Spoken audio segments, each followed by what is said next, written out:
அவங்களுக்கு ரேடியேஷன்லாம் முடிச்சு, கீமோ குடுத்து குறைச்சு, நம்ம 6 வாரம் கழிச்சு பார்க்கும்போதும் பெருசா குறையல.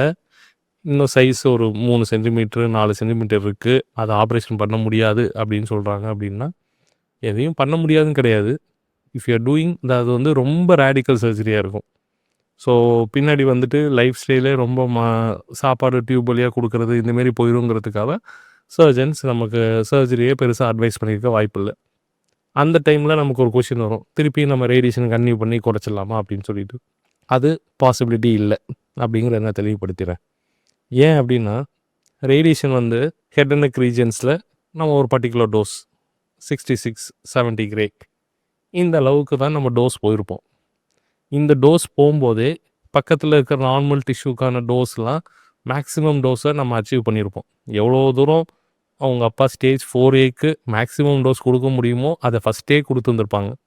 அத முடிச்சுட்டு 8 வீக்ஸ் கழிச்சு பார்க்கும்போது ரெஸ்பான்ஸ் அந்த அளவுக்கு இல்ல அப்படின்னா, அதுக்கு சில காரணங்கள் இருக்கலாம். அதாவது டியூமருக்கு போற ரத்த ஓட்டம், ஹீமோகுளோபின் அளவு ட்ரீட்மெண்ட் அப்ப எப்படி இருந்துச்சு?